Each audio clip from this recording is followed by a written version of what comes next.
ठीक है। आज हमारे वॉलंटियर्स दो तीन के मुझे मैसेजेस आए हुए थे। जिन्होंने वॉलंटियर करना था, अगर आ गई हैं तो वो करते हैं। किसी ने एग्जाम का कोई एक्सपीरियंस शेयर करना है?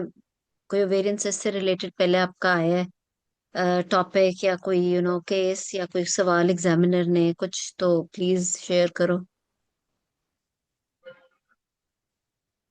हम्म। ओके जी। फातिमा ने कहा है उसने वॉलंटियर करना है, और कोई अगर करना चाहे तो सेकंड हाफ में जरूर करें।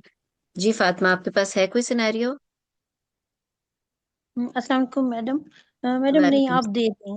आप सिनेरियो दे दें। ऑलराइट, ठीक है। अच्छा, ये जो ओवेरियन सिस्ट या एडेनोक्सिल मास है, ये ऑब्वियसली डिफरेंट एज ग्रुप्स में आएगा, और डिफरेंट एज ग्रुप में डिफरेंट इसकी मैनेजमेंट होगी, और ये बहुत सारे टाइप्स का होता है।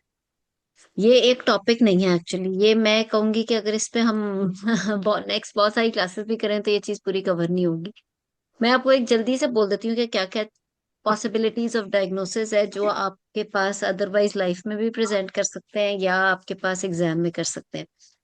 So yes, we have postmenopausal ovarian cyst, we have premenopausal ovarian cyst, we have adolescence की cyst।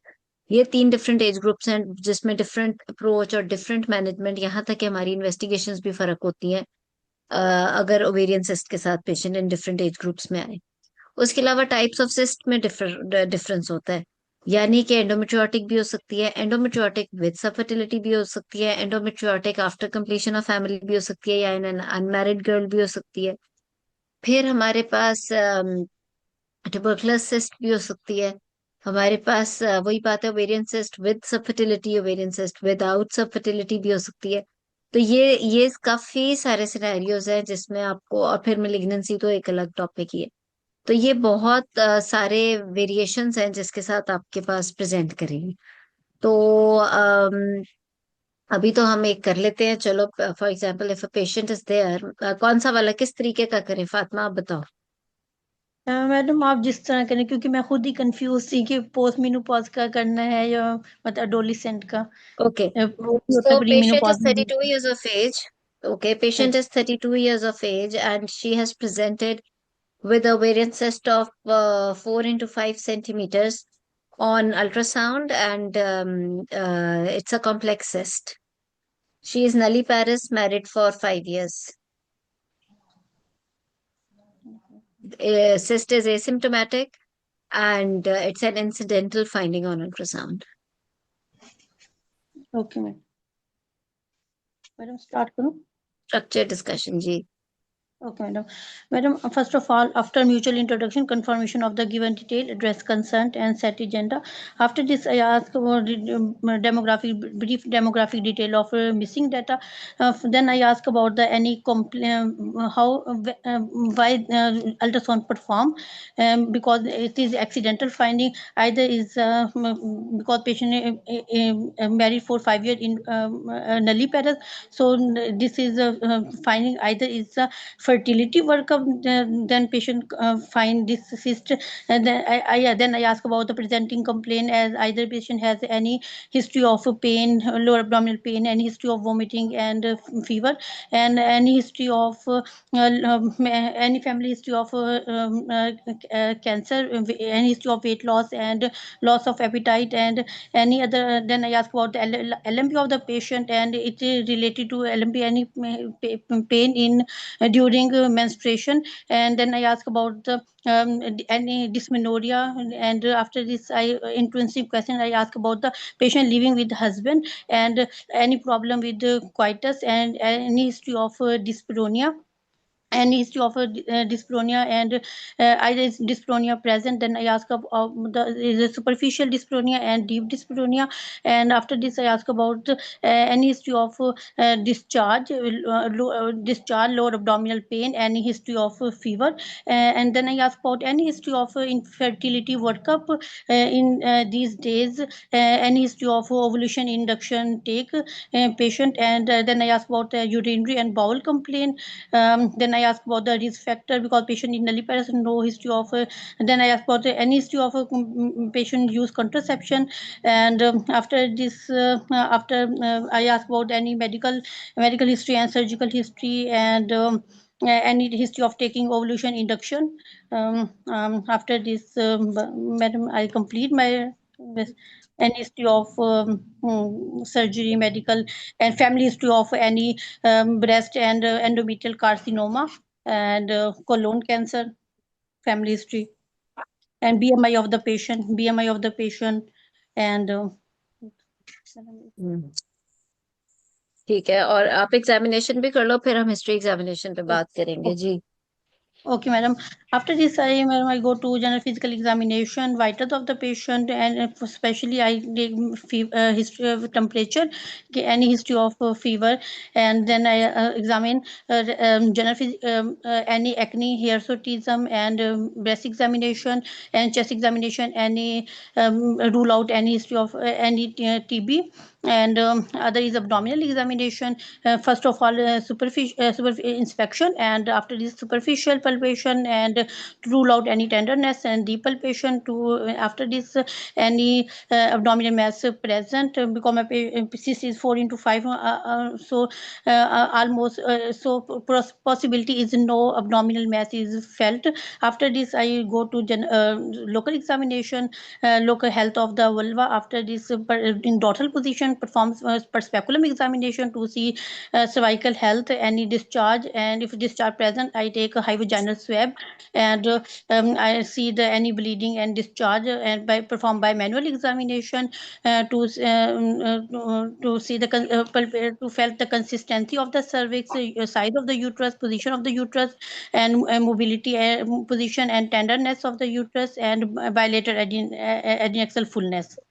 And if mass felt, and then I rule out this mass move with the uterus or not. Okay, ठीक है। ठीक था, मेरे मेरे हिसाब से, मैं तो आपको क्लैरिटी से बताती हूँ, बिल्कुल पास होने वाला नहीं था हिस्ट्री एग्जामिनेशन। किसी और ने अटेम्प्ट करनी है इसी सिनेरियो को लेकर?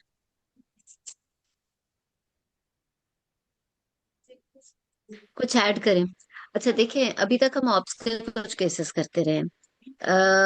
मैं आप लोगों के साथ, because I am sure it's a new session, अब जाहिर सी मैम। बात है, अब अगले कैंडिडेट्स अपीयर हो रहे हैं जी। अस्सलाम वालेकुम मैम। मैम इसमें हस्बैंड की हिस्ट्री वेलकम लेनी जी। है क्योंकि पेशेंट की जो मैथ है हाँ, वो एसिम्टोमेटिक मैं है। बताती हूँ। और जी मैम। हम्म, जी मैम, बताएं मैम। बिल्कुल आप सही कह रहे हो। सो मैं इसलिए कहना चाह रही हूँ कि एक हम अलग से क्लास डीडीज और हिस्ट्रीज की लेंगे, हिस्ट्री की लेंगे। मैं हर दफा ही लेती हूँ, हर सेशन के शुरू में स्पेशली।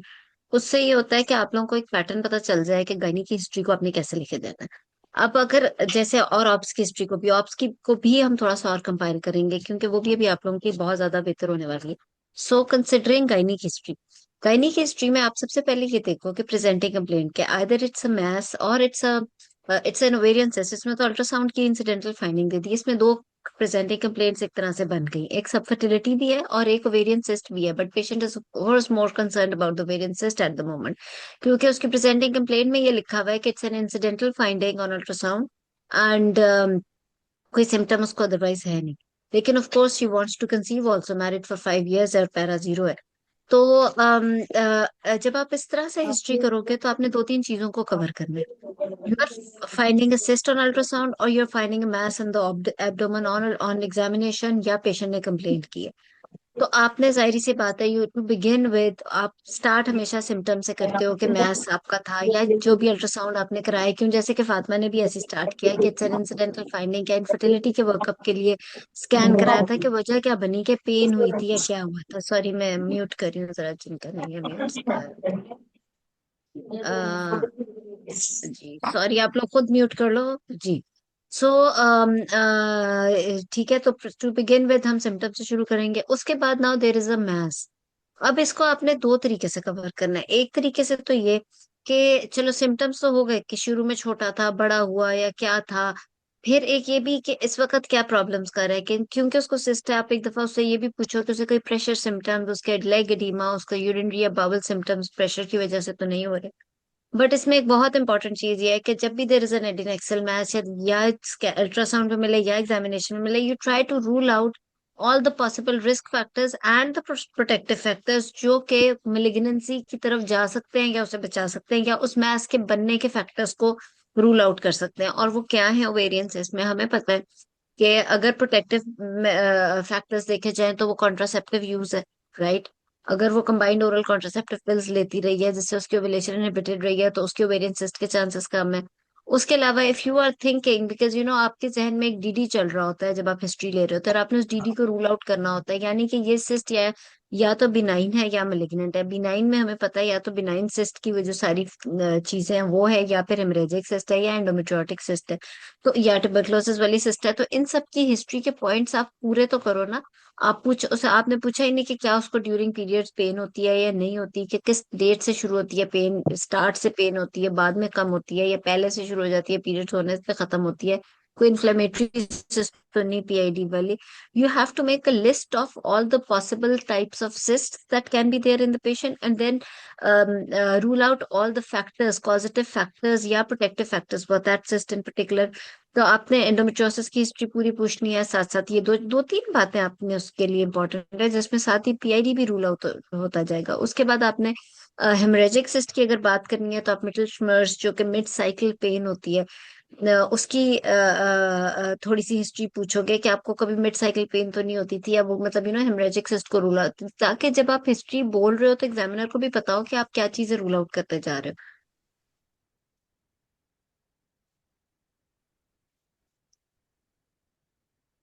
ओरल कॉन्ट्रासेप्टिव पिल्स है, शी इज नली पैरस, सो ब्रेस्ट फीडिंग और वो वाला तो चांस नहीं है। However there is a chance कि वो ओव्यूलेशन इंडक्शंस लेती रही हो, तो आपने ओव्यूलेशन इंडक्शंस की हिस्ट्री पूछनी है। अगर आप फैमिली हिस्ट्री पूछो तो पूरी फैमिली हिस्ट्री ऐसे ब्लर होके, या मानो हमारी जो फैमिली हिस्ट्री गायनी में ना, इट इज वेरी इंपॉर्टेंट कि आप पूछ भी कैसे रहे हो। आपकी हिस्ट्री ऑफ ये हिस्ट्री ऑफ सीए ब्रेस्ट की, या एंडोमेट्रियम की, या कॉलन की, या ये सारी, इसमें आपको पूरे लिंच सिंड्रोम में जो जो चीजें इन्वॉल्व है उसका पता होना चाहिए। चलो सारी नहीं तो एटलीस्ट ऊपर वाली तीन तो पूछो ना, फैमिली हिस्ट्री बहुत पर्टिकुलर तरीके से। और वो फिर फैमिली हिस्ट्री ऐसे नहीं होता कि सेकंड कजन या सेकंड से सेकंड कजन के अंदर रह चुका है। It has to be first degree relative, either first degree relative, और फर्स्ट डिग्री रिलेटिव में कौन कौन आ जाता है, स्पेशली मदर या सिस्टर्स आ जाती हैं, और अगर कजन्स है तो वो भी एटलीस्ट दो हों, यानी वन फर्स्ट डिग्री रिलेटिव और दो सेकंड डिग्री रिलेटिव। तो फिर जाके उसकी कुछ सिग्निफिकेंस बनती है अगर आप जेनेटिकली इसकी इंपॉर्टेंस देखो। तो फैमिली हिस्ट्री का भी आपको डिटेल्स पता होनी चाहिए कि आपने इस family history of CA breast ovary endometrium किस तरीके से पूछना है, और कॉलन की हिस्ट्री भी इससे लिंक्ड होती है। तो तो ये सारी चीजें, और फिर यही कि वेट लॉस तो नहीं किया, थोड़ा ट्यूबरक्लोसिस की भी हिस्ट्री, बिकॉज तो आपने तो हिस्ट्री बिल्कुल पूछी ही नहीं। तो एक्चुअली जब आप हिस्ट्री ले रहे थे ना, तो उसके बाद से एग्जामिनर ने आपको बड़ा फंसाना है, क्योंकि आप तभी पास नहीं हुए थे। वो ये बिल्कुल बेसिक बात है। So when ever there is a case in gynae, like you know क्या क्या केसेस हो सकते हैं, मैस्लोर एब्डोमेन होता है, एंड इफ यू, ये तो बहुत इजी करके मैंने दे दिया कि मैंने आपको स्कैन पे दे दिया कि ओवेरियन है, वरना तो आप साथ साथ फाइब्रॉइड को भी रूल आउट कर रहे होते हो। Because if there is a mass in the lower abdomen, चाहे पेशेंट ने कंप्लेंट की है या फिर वो उस पे आ गया एग्जामिनेशन पे या अल्ट्रासाउंड पे, तो ऑब्वियसली आप पहले उस मैस के सिम्टम्स इस वक्त कैसे हैं कि ग्रेजुअली एग्रीवेट हुए हैं, तो वो किस तरीके से एग्रीवेट होते रहे। सेकेंडली फिर आप उसके पूरा डीडी बनाते हो माइंड में कि okay if it is an ovarian और एडनेक्सल मैस, तो इसमें क्या क्या पॉसिबिलिटी है, बिनाइन वर्सेस मैलिग्नेंट। बिनाइन के अंदर एक तो नॉर्मल बिनाइन है, फिजियोलॉजिकल बिनाइन के अंदर हेमरेजिक सिस्ट भी आ जाती है, और उसके बाद आप जो पैथोलॉजिकल है उसमें एंडोमेट्रियोसिस पीआईडी वो सारी चीजें। तो जब तक आप हिस्ट्री में नहीं वो चीजें रूल आउट करोगे तो how are you going to treat the patient, you can not treat her at all. तो हिस्ट्री से ही पता चल गया कि आपने इसको ट्रीट ही नहीं ठीक कर सकना। तो आपने ये सारी डीडी जरूर बनाकर पेशेंट में लेकर चलना है। वेरी फ्रैंकली जो एज ग्रुप मैंने आपको दिए, मैंने एक डिफिकल्ट केस दिया है, because there is a long list of DD that can happen to the patient. तो उसमें आपने ये सारी हिस्ट्री, क्योंकि हमने फिर एग्जामिनेशन, अच्छा एग्जामिनेशन के अंदर आपने जब एग्जामिन किया तो यू वर फाइन, आपने उसके हार्मोनल सारे जो हैं इफेक्ट्स भी बोले, आपने बीएमआई की बात भी की। एब्डोमिनल एग्जामिनेशन और पेल्विक एग्जामिनेशन जरा दोबारा बोलो Fatima. Madam, first of all, I inspect the abdomen for see any scar, any stria, and after this, and at the foot end, I perform the cuff reflex to see the hernial orifice, intact hernial orifices. After this, I perform the palpation, superficial palpation to see the any tenderness. After this, I perform the deep palpation to see any abdominal mass. If mass present, then I see the size, site, location, margin, surface of the mass, and any pain, tenderness, and temperature with the normal skin, and to see the lower limit reachable or not. After this, perform the local examination. First, see the normal health of the vulva. After this, in dorsal position, perform the perspeculum examination to see any to any bleeding and any discharge, and any other pathology. If discharge present, and I take I take high vaginal swab. After this, I perform the bimanual examination in see the to feel the size of the uterus, position, mobility, and position, mobility, and any tenderness.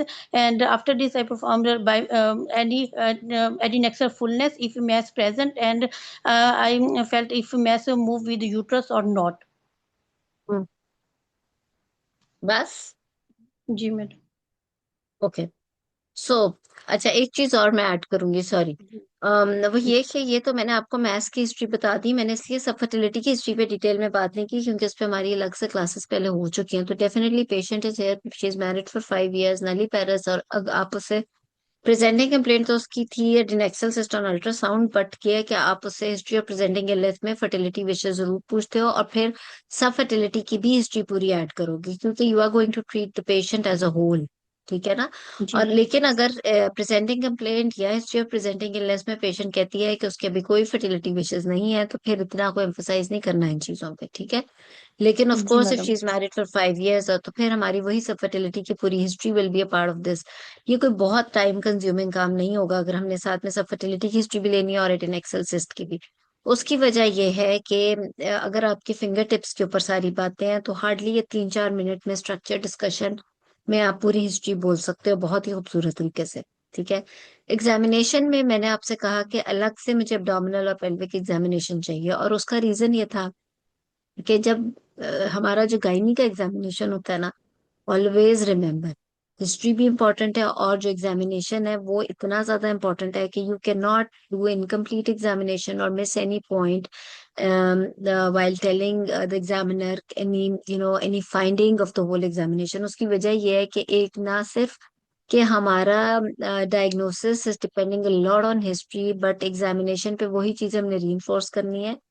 We as gynecologists, yeah, obstetricians don't actually depend as a whole on ultrasound. Always remember this. We depend, I think, 70 to 80% on our history and examination, and only 20% on the ultrasound for managing the patient। ये हमारी field का फर्क है medicine की field से। I don't know exactly about the surgery, but yes, medicine में you need investigations, you make a DD and then you do a lot of investigations and then you reach the diagnosis. हमारी field के अंदर हमने diagnosis पे पहुंच जाना होता है by the end of our history and examination, और फिर हमें सिर्फ री करने के लिए अल्ट्रासाउंड चाहिए होता है। ठीक है? तो अगर आप एग्जाम में भी if you are not able to reach the diagnosis by the end of your history and examination, then you can not manage the patient and you can not obviously pass the exam. तो इसलिए आपकी approach भी यही होनी चाहिए patient को assess करते हुए। सो एग्जामिनेशन में जब आपने एब्डोमिनल एग्जामिनेशन किया तो अननेसेसरी बातों पे बहुत जोर डाला, लेकिन जब आपके अपना एग्जामिनेशन आया तो आपने बहुत शॉर्ट करके बोला, विच वॉज वेरी इरिटेटिंग। आपको ऐसे नहीं करना। आपने इतनी डिटेल में बोला कि मैं कफ इम्पल्स कराऊंगी हर्नियल ओरिफिसिस के लिए, मैं पता नहीं क्या क्या देखूंगी। ठीक है, you can say all this in a very short way, instead आप यही सारा लंबा करके बोलो मैथ्स के एग्जामिनेशन को। तो I did not want to hear about the हमारा हमने जब as gynaecologist we don't want to hear much about the hernial orifice. You just need to say कि मैं इंस्पेक्शन करूंगी to see okay whatever आपने scar marks देखना है, striae देखना है, if you feel like if they are there और any hernial orifices, and then you move to the palpation में you do superficial and deep tenderness, and then you do the local examination जिसके अंदर if you find a mass then you check for the site of the mass exactly, unilateral है या bilateral है, and then you want to see the size of the mass, उसकी उसका contour, उसका border, उसका उसकी ओवरलाइंग स्किन, उसका temperature, tenderness, mobility, and lower limit reachable और नॉट रीचेबल. तो आपने बाकी सारी चीजें इतनी डिटेल में बोल दी कि जब असल मैथ्स की बात आई ना तो आपने बहुत सारी चीजें मिस की और बहुत हैपेजर्ड बोला अबाउट द mass. बट अभी बात खत्म नहीं हुई एग्जामिनेशन की, एब्डोमिनल एग्जामिनेशन की. If there is a mass in the abdomen and in your DD you had malignancy in your mind also, obviously whenever there is a mass आपके mind में होता है कि ये कहीं malignant ना हो, और इन्वेस्टिगेशन से पहले हिस्ट्री एग्जामिनेशन तक अगर हमने इस चीज को भी रूल आउट करना है तो we do the percussion also. Auscultation is not a part of our gynae examination, but percussion is. So you check for the signs of fluid in the abdomen. And how do you do that? You do the shifting dullness. And if shifting dullness is positive, only then you perform the fluid thrill. But if shifting dullness is absent, then you do not perform the fluid thrill. It's not only about ascites. एक तो होता है massive ascites, but sometimes there is some amount of fluid in the abdomen, and there is not massive ascites, बल्कि mild या moderate तक ascites हो सकती है, especially if there is a malignancy. So when you are examining a patient in whom you are suspecting a pelvic mass, after inspection and palpation you do the percussion, and for percussion you check for the shifting dullness, and then you if shifting dullness is negative then you do not check for the fluid thrill, but if shifting dullness is positive then you check the fluid thrill also. और इस तरीके से आपका abdominal examination पूरा होता है जी. सो फातिमा जी, Yes, कोई बात madam. नहीं, भूलना ही तो नहीं है कोई. अच्छा सो कह रही है भूल गई थी चैट में. ओके, सो मुझे बताओ Fatima, how do you check the shifting dullness, how do you perform it? Shifting dullness madam, madam patient को ना एक साइड पे करेंगे, साइड पे एक आपने हैंड ऐसे ही रखेंगे. जवाब देना जैसे एग्जाम में दोगे, टेल मी इन इंग्लिश, और वैसे ही जैसे आप एग्जाम में जवाब दोगे जी. Madam, first of all, I check the shifting how do dullness. You I ask the patient to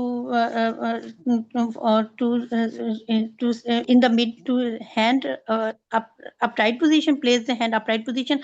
After this, I one hand on one side of the abdomen and other side I check the fluid. First of shifting dullness, and then I shift the patient to one side and check the fluid trail by finger method. Madam ये नहीं, भूल गए. Madam ये बिल्कुल ही गलत. जी madam. कोई और बताए? मैं बताऊं डॉक्टर, अस्सलाम वालेकुम. जी वालेकुम जी. आसिया. Madam, first I will keeping my patient supine. I will start percussion from the umbilicus. I will go from center to the left side of the patient doing the percussion, and then I will make note for the resonate the sound, the resonant sound that is coming. If it's resonant, it means it's okay. There is no fluid. But if from going from midline to the periphery, if sound changes from the resonant to dull, it means that some fluid is present in the periphery of the abdomen. Then I will tilt my patient towards the right side for 30 seconds, and then again start percussing the abdomen from the right side of the patient toward the from the left side of the patient towards me. And then also then note the sound of the percussion, that is whether it's resonant or dull, and if it's there is no fluid, then the fluid will be shifted. If there is some fluid, then it will be shifted from the left to the right, and sound again will turn from dull to the resonant. Then again I will make my patient tilt towards the right side above and left side down, and repeat the same procedure. If a small amount of fluid is present, then a dullness will be appreciated in the flanks with resonant in the middle. And if there is massive ascites, then we have to do the fluid thrill. Like we keep the assistant keep the hand in the middle, and I will keeping my other hand on the other side. I will tap gently from my side, the abdomen, and a thrill will be appreciated over the other hand if the massive ascites is present. So good, आपको आता है, लेकिन मैं इसको और easy करके बताती हूँ। जो शिफ्टिंग डलनेस होता है ना, उसके अंदर you are standing of course on the right side of the patient and patient is in supine position, ठीक है। आप उसका परकशन नोट शुरू करते हो एपिगैस्ट्रियम से लेके अम्बलाइकस तक, ठीक है। परकस करते करते ये रेजोनेंट नोट होगा। रेजोनेंट नोट का मतलब ये है कि ना तो नीचे कोई मैस है और ना ही नीचे कोई फ्लूइड है। जब अम्बलाइकस तक आ गए, पेशेंट सुपाइन पोजीशन में, अम्बलाइकस से आप उसको अपनी तरफ ले आओ, यानी right side of the patient या राइट फ्लैंक्स की तरफ ले आओ। जब राइट फ्लैंक में आप बिल्कुल लैटरल पार्ट तक गए हो और अगर नोट रेजोनेंट रहा है, you don't need to shift patient on to the left side, यानी उसकी लेफ्ट करवट नहीं दिलाएंगे, क्योंकि रेजोनेंट का मतलब यह है कि उसका पेट में कोई फ्लूइड नहीं है। ना आप उसको करवट दिलाओगे और ना ही आप उसको की फ्लूइड थ्रिल देखोगे, राइट। अगर आपको अम्बलाइकस से फ्लैंक की तरफ आते हुए डल नोट मिल जाता है, resonant note is change into the dull note, it means कि वहां से फ्लूइड शुरू होगी। आप उधर ही अपनी फिंगर को रोक दोगे और पेशेंट को करवट दिला दोगे अपने से ऑपोजिट तरफ, यानी लेफ्ट तरफ। You wait for like 10 seconds, 10-15 seconds wait करोगे, ताकि उसका जो बेस पे यानी राइट फ्लैंक्स तक जो फ्लूइड आया हुआ था, जिस जो कि आपकी फिंगर के नीचे डल नोट दे रहा था, वो सारा का सारा ग्रेविटी से उसकी लेफ्ट फ्लैंक में चला जाएगा। And then you check the percussion note again. क्योंकि फ्लूइड सारा लेफ्ट फ्लैंक में चला गया है, इसलिए वो जो डल नोट बना था वो रेजोनेंट हो जाएगा। This is called shifting dullness, ठीक है। Now if the shifting dullness is present, then you again ask the patient to lie down straight, यानी कि सुपाइन दोबारा से लेटे। अब वो सीधी दोबारा लेट गई। उसके बाद आप पेशेंट का एक हाथ उसके एब्डोमेन के ऊपर रखाते हो, वो it is to check massive ascites, fluid thrill. वो नॉर्मली बहुत ही रेयर होगा कि आपके किसी पेशेंट में हो, वो तो ज़ाहिर मेलिग्नेंट पेशेंट होगा, लेकिन हो भी सकता है if there is a massive ascites. तो फिर जब आप उसका हाथ ऊपर रखवाओगे और अपना एक हाथ पेशेंट की लेफ्ट साइड पर रखोगे एब्डोमेन में और दूसरी साइड से ऐसे करके टैप करोगे, तो आपको दूसरी जहां पर आपने हाथ रखा होगा एक वेव फील होगी। वो ऑफ कोर्स उस केस में होगी जहां पे बहुत ज्यादा मैसिविसाइटीज है। So this is called fluid thrill. तो इस तरीके से चेक करते हैं। अब एक और चीज भी बड़ी कंफ्यूजिंग है। देखो, बात ये है कि इतना आसान नहीं है ओवेरियन सिस्ट या कोई एब्डोमेन का मैस, और हमारी तो फील्ड ही है। हमने तो गायनोकोलॉजिस्ट ने मैसेज ही को तो ठीक करना है पेशेंट्स के। ये एसाइटीज जो कि ओवेरियन मैसेज या गायनी के मैसेज की वजह से बनेगी, इसको डिटेक्ट करना है और इसको ट्रीट करना है। So now there can be a big mass, इतना बड़ा मैस कि वो पूरे टमी पे होता है, इवन यंग एज में होता है गर्ल्स में। बड़ी बड़ी उम्र में भी हो सकता है, बट यंग गर्ल्स में भी होता है कि there is a huge mass in the abdomen, इतना ह्यूज कि you can not differentiate if it's a mass और it's ascites. Then what do you do? होता है ना, एपिगैस्ट्रियम तक 36 वीक साइज ओवेरियन सिस्ट है फॉर एग्जांपल, या mass है, it's occupying whole of the abdomen. So then how do you differentiate? And it is a simple cyst, it's full of fluid. How can you differentiate its ascites or its an ovarian cyst on examination?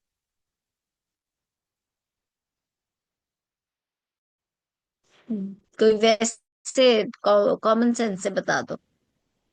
आसिया, आप try करो, because you have a concept of shifting dullness and fluid thread. उसका जो वो मास mess है, ऐसा हो सकता है।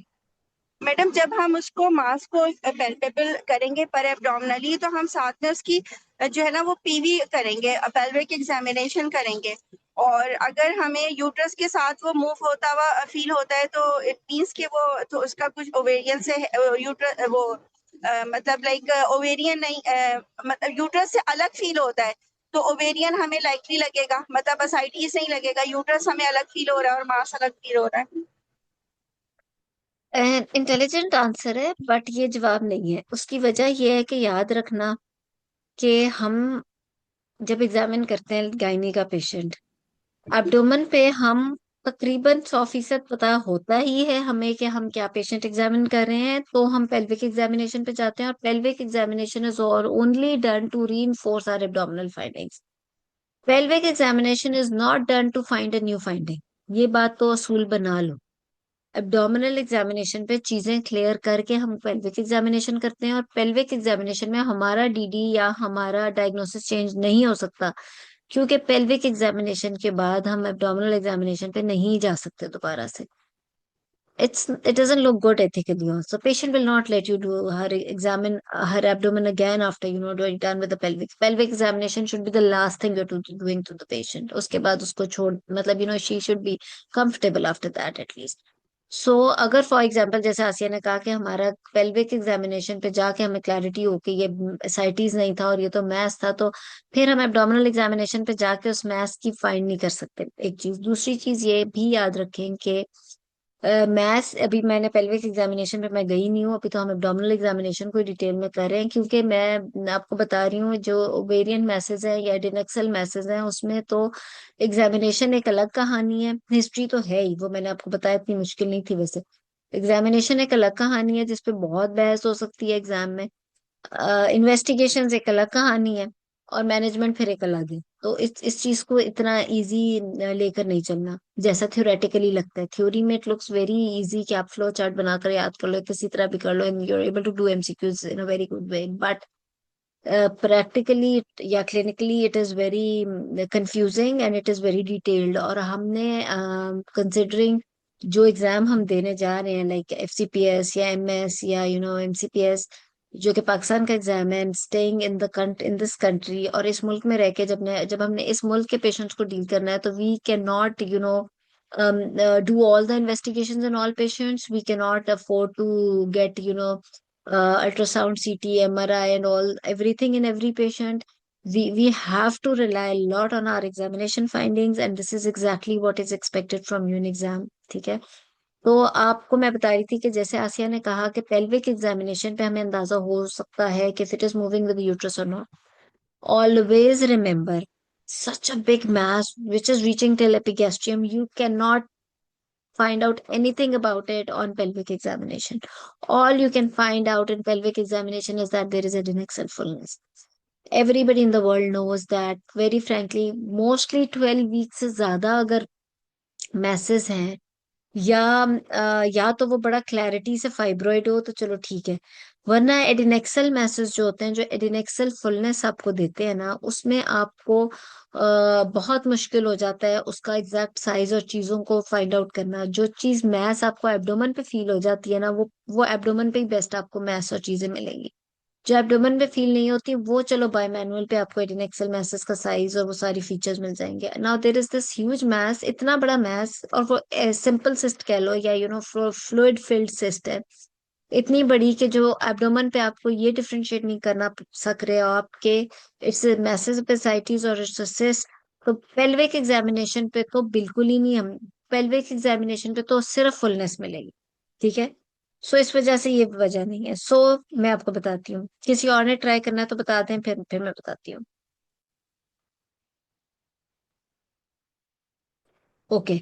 सो द थिंग इज के मैंने आपको अभी तक बताया एक सिंपल मैथ्स या साइटीज का कि आप किस तरीके से डिफरेंशिएट कर रहे हो, यानी कि सिंपल शिफ्टिंग डलनेस, फ्लैग्स तक गए, करवट, जहां पे किसी को समझना है प्लीज मुझसे पूछ लो, क्योंकि I am not performing you in front of you, ये एक्चुअली एग्जामिनेशन है, और जुबानी क्लास में या ऑनलाइन क्लास में it's very difficult to convey the whole concept.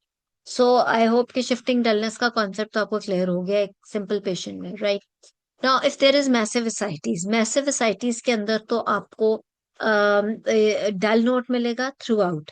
ठीक है। एंड देन फ्लैंक्स में भी डल मिलेगा, और फिर जब आप करवट दिलाओगे तो यस, करवट दिलाने पे आपका नोट फ्लैंक्स के ऊपर जाकर रेजोनेंट हो जाएगा, बिकॉज शिफ्टिंग डलनेस पॉजिटिव हो जाएगी, और फिर आप फ्लूइड थ्रिल ले लोगे। But if it's a huge cyst, cyst के अंदर आपको डेल नोट मिलेगा when you reach the flanks.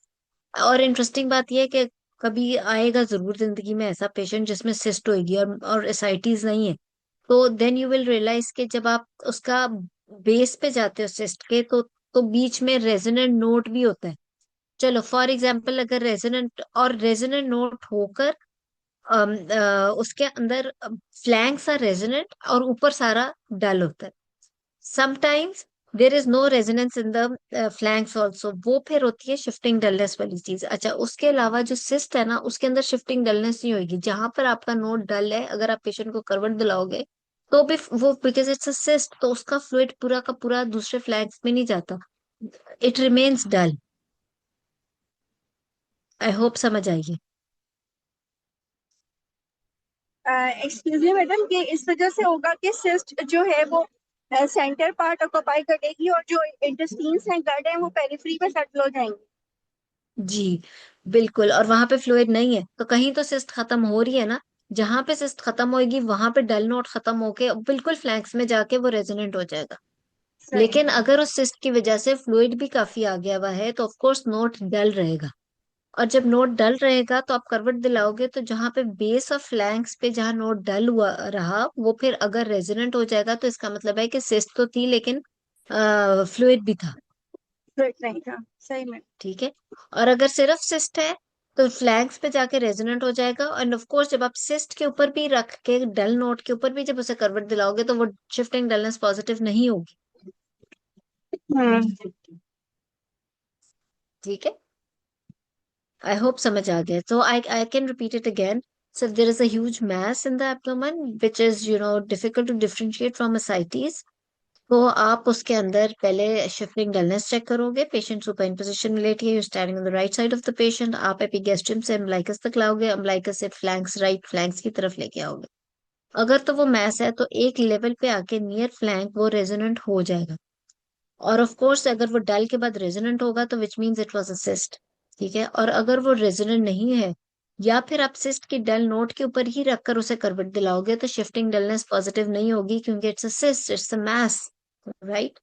However अगर आपको फ्लैंक्स पे जाकर डल नोट मिला है और आप उसे करवट दिलाओगे तो फिर ascites because of the mass है तो वो दूसरी फ्लैंक्स की तरफ शिफ्ट हो जाएगी और वहां पे आपको रेजोनेंट नोट मिल जाएगा। और करवट दिलाए दिलाए भी यू विल फाइंड आउट के सिस्ट का डल नोट अपनी जगह होता है लेकिन फ्लैंक्स का जो रेजोनेंट नोट बना है वो फ्लूइड की शिफ्ट होने की वजह से बना है। ठीक है। So it's little confusing but this can happen in exam, और ये बात तो पता होनी चाहिए। Although yes, if you miss it also scan के ऊपर कंफर्म हो जाता है क्योंकि ऑफ कोर्स इस वाले एग्जामिनेशन की बहुत ज्यादा सेंसिटिविटी भी नहीं है। But if you don't have a concept of this तो फिर इसका मतलब है कि आपको मैथ्स और एसआईटीज में डिफरेंशिएट करना नहीं आता, specially when there is a huge mass. ठीक है, समझ आ गया।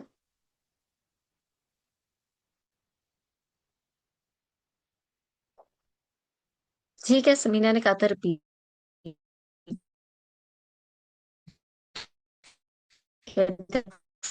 Try to repeat it again, examination भी करते हैं। गुड। सो पेल्विक एग्जामिनेशन के अंदर उसी तरह जैसे फातिमा ने की वल्वा, वजाइना, डिस्ट्रीब्यूशन, वो सारा कुछ स्पेकुलम एग्जामिनेशन बिल्कुल उसी तरह जिस रंग का वो सब आपने बोल दिया और अपने पेप्समेयर भी ले लिया। Bimanual examination, bimanual पे normally we start with the uterus. Uterus का आप साइज, एंटीवर्जन है या रिट्रोवर्जन है, उसकी कंसिस्टेंसी, मोबिलिटी पे कमेंट करोगे और टेंडरनेस पे। उसके बाद आप एडिनेक्सा पे, नॉर्मली एडिनेक्सा में आपको फुलनेस मिलती है। अगर एडिनेक्सा में फुलनेस मिलने की दो ही वजूहत हैं, या तो वहां फ्लूइड होगा या मैस होगा। I don't think there is any other reason कि जिसकी वजह से एडिनेक्सा आपको क्लियर ना मिले। एडिनेक्सा में फुलनेस का मतलब ये होता है कि when you put your fingers in the adnexa, यानी पेल्विक फिंगर और फिर एब्डोमेन की जो फिंगर जब आपने रखी है और वो दोनों आपस में मिल जाएं तो इसका मतलब है कि एडिनेक्सा क्लियर है। लेकिन अगर वो दोनों ना मिले तो इसका मतलब ये है कि वहां पे फुलनेस है। अब फुल सिर्फ ये कह के हम चुप नहीं हो जाते एग्जाम में कि I found fullness in adnexa, बल्कि फिर you have to explain what type of fullness is this, either you are talking about fluid in Adinexa or you're talking about the mass. So you have to explain it in detail, especially if you think that there's a mass which is causing fullness, then you have to explain all the features of the mass. And if you think that there's fluid, then you'll say okay, fullness probably because of the fluid. क्योंकि fluid पे आप comment कर चुके होगे abdomen पे already. So abdominal examination पे comment होने के बाद ही आप pelvic examination की बातें करते हो। pelvic examination में कोई भी नई बात एकदम से नहीं कर दी जाती है, यानी कि if you have not checked fluid in the abdomen and you said that there was no fluid और no signs of fluid in the abdomen, तो और पेल्विक एग्जामिनेशन पे जाके एकदम से कह दो कि फ्लूइड है, तो वो इसका मतलब ये है कि आप अपनी ही चीज को गलत किए जा रहे हो. So you have to be very clear, and your abdominal and pelvic findings should, reinforce each other or complement each other at least. ठीक है.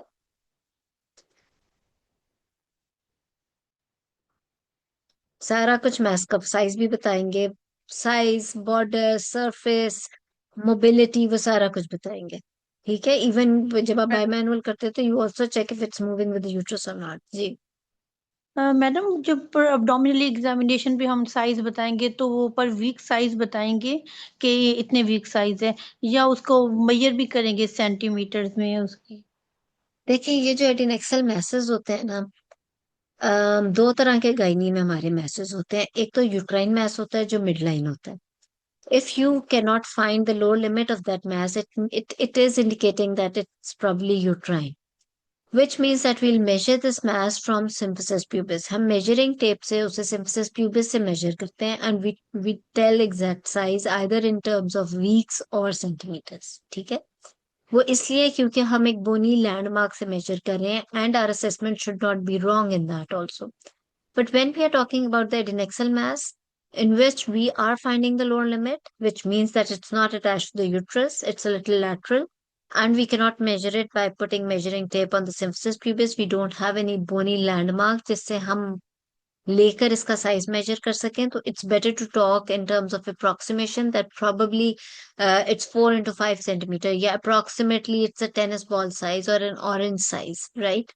अगर आप एडिनेक्सल मैसेज में एग्जैक्ट साइजेस बोलना शुरू हो जाओ या बेवकूफों की तरह मेजरिंग टेप रख के मेजर, तो मेजरिंग टेप कहाँ रखोगे? उसके लोअर लिमिट पे अगर आपने मेजरिंग टेप रखी है, वो मोबाइल है, इधर आपने मेजरिंग टेप रखी है, वो मूव करके उधर चला गया है, और दूसरी उधर रखी है, वो था 4 सेंटीमीटर का और आप 8 सेंटीमीटर बता रहे हैं, क्योंकि स्टार्टिंग पॉइंट आपका ये था जो कि एक्चुअली मूव कर चुका हुआ है, लेकिन क्योंकि आपने तो लैंडमार्क रखा हुआ है और आप दूसरी तरफ से, तो this is absolutely wrong measurement. So you can not tell exact size of the mass in terms of centimetres if you don't have any bony landmark जिसके थ्रू आप मेजर कर रहे हो. बॉडी के अंदर जब भी हमने किसी मास की मेजरमेंट बतानी है तो we should have a bony landmark जिसको रख के हम करें.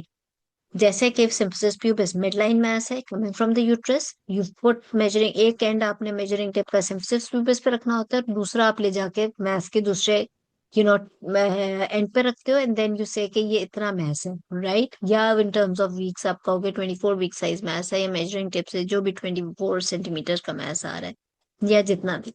लेकिन एडिनेक्सल मैसेज के अंदर you don't have any bony landmark, जिसकी वजह से आप उसको अप्रोक्सीमेशन में, आप उसकी अगर साइज की अप्रोक्सीमेशन बोलना चाह रहे हो तो अप्रोक्सीमेटली 4 into 5 centimeter बोल दो, वरना आप बोल दो approximately size of a tennis ball, approximately size of an egg, और व्हाटएवर जिस तरह आपको लगे वो बिल्कुल ठीक होगा. ठीक है. जी मैडम, थैंक यू. वेलकम. ठीक. So it is very important. और इसी तरह जब आप पेल्विक एग्जामिनेशन कर रहे होगे, तो अगर तो आप मिड लाइन का मैस है तो फिर तो आप मेजर कर चुके होगे और आप उसी तरह 24 वीक साइज या उस तरीके से बोलोगे. और अगर एडिन एक्सल है तो फिर अगेन अप्रोक्सीमेशन में, उसमें मेजरिंग टेप का फिर कोई रोल नहीं आता. ठीक है. किसी ने कोई क्वेश्चन करना है? अस्सलाम वालेकुम मैडम. अस्सलाम जी. मैडम, आपने पेल्विक एग्जामिनेशन में एडिनेजल फुलनेस के बारे में बताया था कि वो कोई 2 फिंगर से हम करते हैं कि अगर मिल जाएंगी तो एडिनेजल फुलनेस नहीं है. वो थोड़ा रिपीट कर देंगी please. Okay. So pelvic examination बड़ा बेसिक सी बात है, वो फर्स्ट ईयर रेजिडेंसी में हम करते हैं, बट ऑब्वियसली आपको इसको एक्सप्रेस करना और शायद एग्जाम में एकदम से परफॉर्म करने में, फाइंडिंग्स इंटरप्रेट करने में आप कंफ्यूज हो जाते हो, क्योंकि हम थ्रू आउट अपनी ट्रेनिंग में तो कर रहे होते हैं. But then again, all of a sudden in exam, we think that maybe we were not doing it in the right way because we were doing it too quickly. जब OPD में 70 patients देखने के लिए हम जल्दी जल्दी शायद कर रहे थे, हालांकि कर तब भी ठीक रहे होते हैं. So what we do in pelvic examination is that we check for the, we do inspection, vulva vagina देखा, and then we do the speculum examination. Speculum examination के अंदर हमने सर्विक्स देखा, सर्विक्स का if it is normal looking, mostly young girls में cervical ectopy में भी there, और फिर हम उसके बाद उसका पैप स्मेयर ले लेते हैं। If there is cervical ectopy you have to talk about the, वो हम किसी दिन सर्विक्स की क्लास करेंगे तो उसको डिटेल में बता दूंगी कि सर्विक्स का एग्जामिनेशन और वो सब क्या है। Then you do bimanual examination. Bimanual examination के अंदर what you do is that you take your pelvic fingers, यानी कि वो fingers जो कि आपके वजाइना के अंदर है, वो हम posterior fornix में लेके जाते हैं, और एब्डोमेन का हाथ हमारा ऊपर होता है। And then we normally बहुत छोटा सा होता है, 6 वीक्स 8 वीक्स, आपको पता लग जाता है कि आलमंड साइज है या एग साइज है। लेकिन if you talk about like 6 weeks और 8 वीक्स, दैट्स एब्सोल्युटली नॉर्मल। और उसके बाद आप उसका उसके अंदर size of uterus देखते हो, एंटीवर्टेड है या रिट्रोवर्टेड देखते हो। मोबिलिटी बेस्ड एग्जामिनेशन में हर एक यूट्रस पे जरूर बोलिए, कोई और पांचवी चीज बोलने की जरूरत नहीं। अगर इन चार चीजों में से कोई एक चीज एबनॉर्मल है, फॉर एग्जाम्पल patient का uterus का size is like 10 weeks, which is more than normal, then you have to comment about its consistency. You have to comment about any mass which is present, border, surface, tenderness.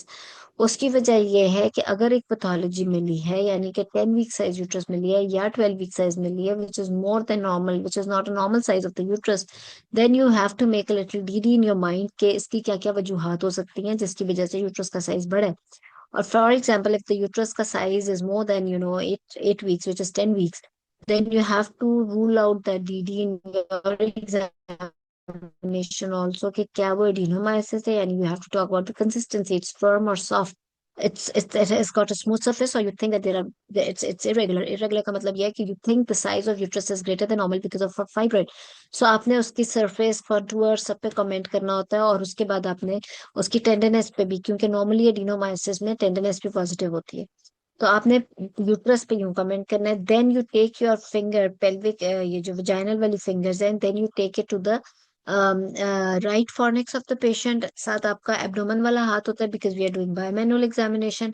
Right fornix के ऊपर जाके जब आपका abdomen वाली finger और वो वाली fingers आपस में मिल जाए, इसका मतलब है कि राइट एडनेक्सा क्लियर है। Then you take it to the left side of the patient, और लेफ्ट साइड के एडनेक्सा को उसी तरफ करेंगे वजाइनल और एब्डोमन वाली फिंगर्स को मिलाकर, और अगर वो दोनों फिंगर्स मिल जाएं तो इट मीन्स कि आपका वो ठीक है, एडिनेक्सा क्लियर है।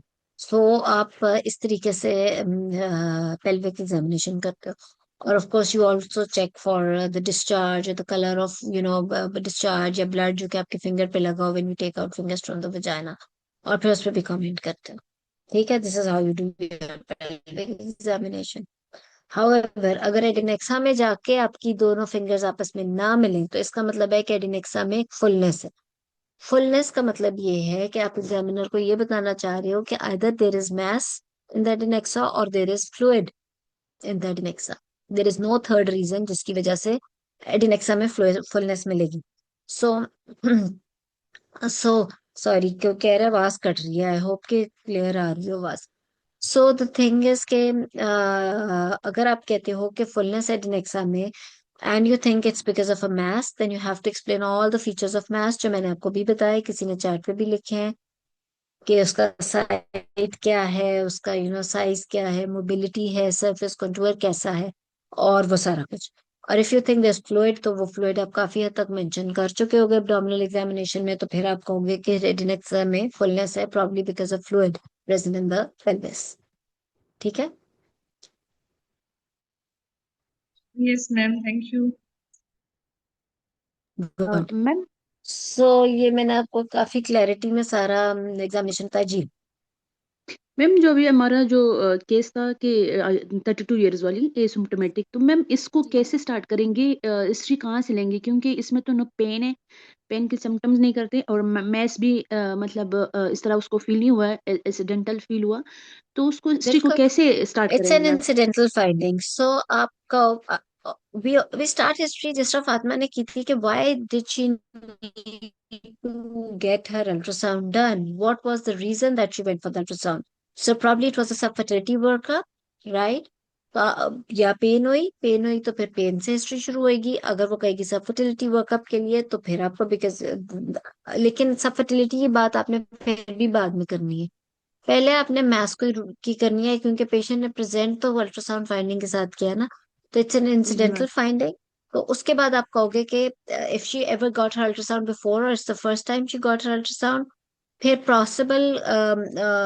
पॉसिबल सिम्टम्स या complaints related to the mass आप पूछ लोगे कि पीरियड्स में पेन तो नहीं होती, या कोई प्रेशर सिम्टम्स तो नहीं है, और वो सारा कुछ कई दफा पेशेंट को होते हैं, लेकिन उसकी अल्ट्रासाउंड कराने की वजह वो नहीं होती। आपने वो चीज रूल आउट कर लेनी है, और उसके बाद आपने इसका डीडी बना के सारा उसकी कॉजेज रूल आउट करनी है, और फिर उसके बाद आपने सब फर्टिलिटी की डिटेल्स पूछनी है। सही मैम। मैडम मैं एक बात यहाँ ठीक पे है। बोलूं। मैडम मैं ना वो डीडीज में रूल आउट करना चाह हम्म। रही थी, कि मेरे माइंड में था मतलब मैं कन्वे नहीं कर सकी। यानी मैंने ये सोचा कि इन्फेक्टेड है, तो उसके लिए मैंने मतलब पेन पूछा, फीवर की हिस्ट्री पूछी, वॉमिटिंग का। अब मुझे समझ आई कि मुझे बोलना भी चाहिए था साथ। उसके बाद मैंने पीआईडी को रूल आउट करने के लिए मैंने डिस्चार्ज का, लोअर एब्डोमिनल पेन का, फीवर का पूछा, मैंने टीबी के लिए पूछा कि फीवर और कफ की, और साथ एंडोमेट्रोसिस को ना मैं रूल आउट करने के लिए मैंने डिस्मेनोरिया और डिस्परोनिया पूछा। लेकिन मैंने ना शायद नेम नहीं लिया था। मतलब ये सारे कॉजेज को मैंने रूल आउट ही हम्म। इनके मेरे माइंड में इनके चल रहे थे। और मैंने मतलब वो ओवुलेशन एग्जैक्टली। इंडक्शन की भी इसलिए पूछी थी कि शायद उसकी वजह से तो नहीं है कि इनफर्टिलिटी का लास्ट वीक में कोई उसने वर्कअप गुड। तो नहीं करवाया।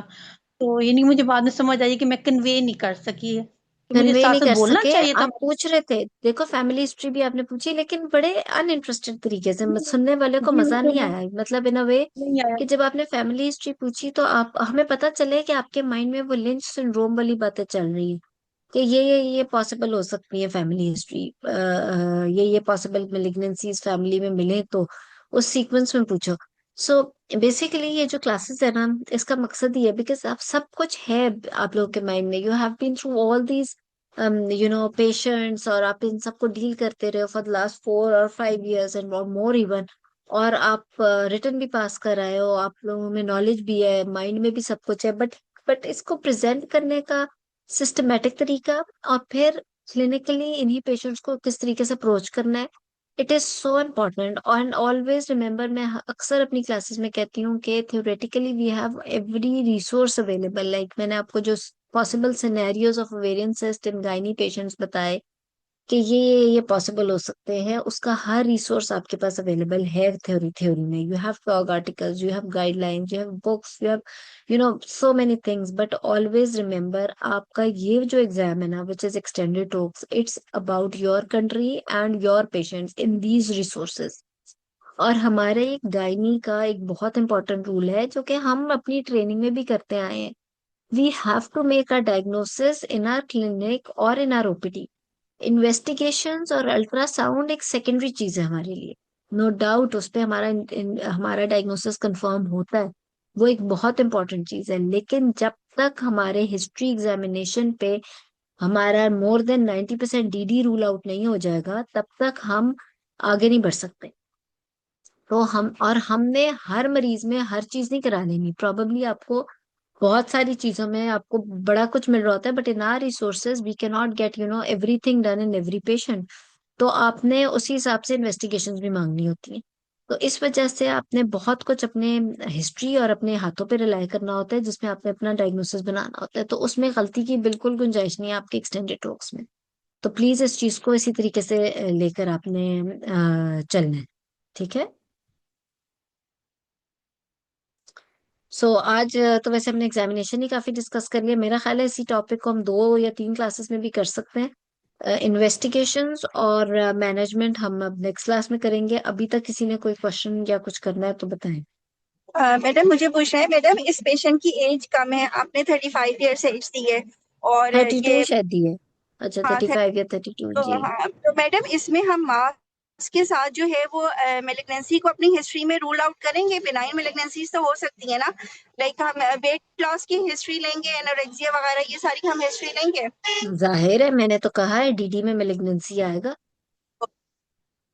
मतलब जो बिल्कुल। मैडम मास का test है जिसमें हम 5 चीजें जिसमें करते हैं, लाइक मास से related, like metastasis and malignancy and menopause and menstruation, उसी टेम्पलेट को हम फॉलो करके सारी चीजें रूल आउट करेंगे ना। इनमें से बहुत सारी चीजें आपने अननेसेसरी बोली. What do you mean by menstruation? What do you mean by madam like हम कोई मास, metastasis? What do madam you अगर mean by हमें mass and abdomen, metastasis and malignancy madam is the same thing?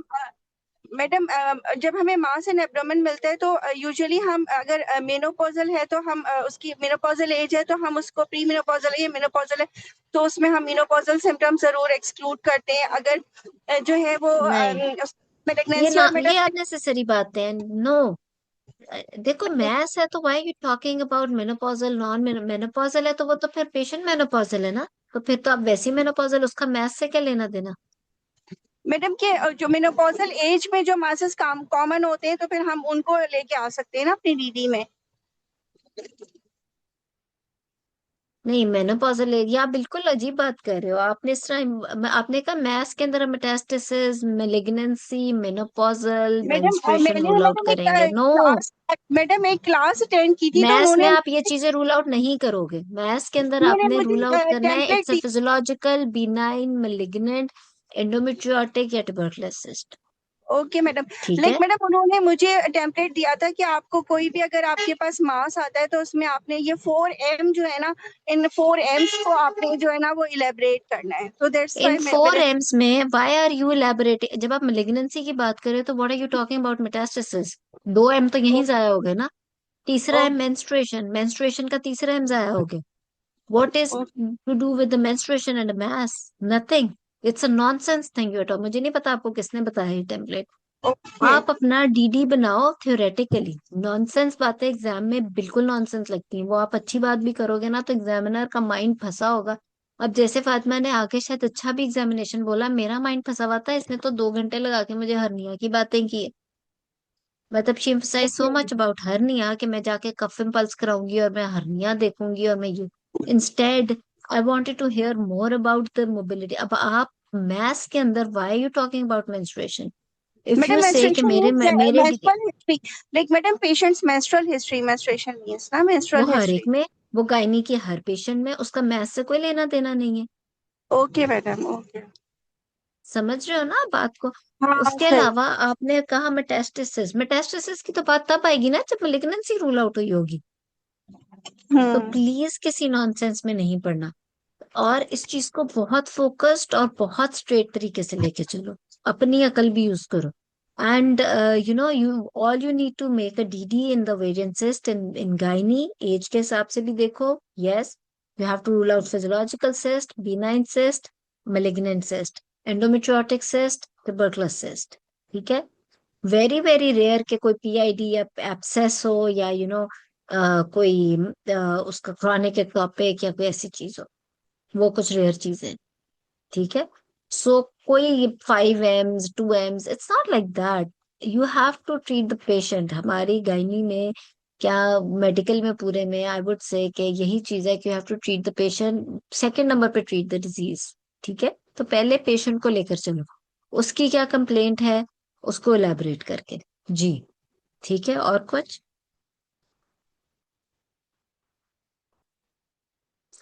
Fatima ने बड़ा अच्छा हमें chat पे भी लिख दिया सारा कुछ. गुड. सो ये केस याद रखना. जिसने भी वॉलंटियर करना है, अगली दफा फातिमा का तो हिस्ट्री एग्जामिनेशन का हो गया है, और अब हम नेक्स्ट करेंगे इन्वेस्टिगेशन और मैनेजमेंट. पहले कोई बंदा जल्दी से जो भी वॉलंटरली जो सबसे पहले आ गया एक दफा पूरी हिस्ट्री एग्जामिनेशन क्विकली हमें सुना देगा. और फिर हम इन्वेस्टिगेशन और मैनेजमेंट करेंगे. ठीक है. मुझे मैडम आप मैसेज मुझे कर कोई देना जिसने स्पेसिफिक वॉलंटियर. ओवेरियन मास दे दें, लाइक एक टॉपिक दे दें, इधर बॉर्डर लाइन और जर्म सेल और बिनाइन और मेलिग्नेंट, तो मैं उसको अच्छा सा प्रिपेयर कर लूंगी. मैं यही वाला केस है, इसी केस को हम आगे लेके चलेंगे. मैडम ये तो फातिमा करेंगी ना, इसकी मैनेजमेंट तो फातिमा बताएंगी. नहीं, अब सेकेंड हाफ कोई और करेगा. चलिए इन्वेस्टिगेशंस और मैनेजमेंट. ठीक है फिर यही मैं भी केस है. चलें आप ठीक है भी कर ओके. लेना. ग्रेट. ठीक है. किसी और ने भी करना है तो एक और भी वॉलंटियर कर लें बेशक. ठीक है. तो इंशाल्लाह हम नेक्स्ट में लेंगे. अब ट्राई कि एक हम नेक्स्ट वेडनेसडे थर्सडे से पहले ही क्लास कर लें ताकि ये टॉपिक खत्म हो जाए, फिर हम नेक्स्ट उसमें कर लें. बट मैं आपको अपडेट कर दूंगी 1 नाइट बिफोर. तैयारी रखना आसिया, कल भी क्लास हो सकती है. ठीक है मैडम. ठीक है. चलो. गुड. ठीक है. कोई क्वेश्चन और? Thank you, madam. Thank you so much, madam. चलो, वेलकम.